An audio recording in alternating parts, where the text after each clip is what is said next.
घंटे हो गए तो बाल्टी मांगी, इतने से बच गए। खाए ना बच रख दिए मैंने, तो पता चला इतने से खाया मका ली। अच्छा खाएगी ना तो लिखागी।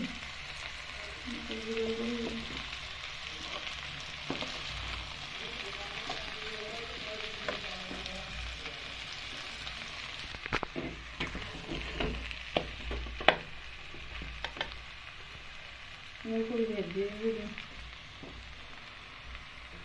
गाने लगा दी इसको है।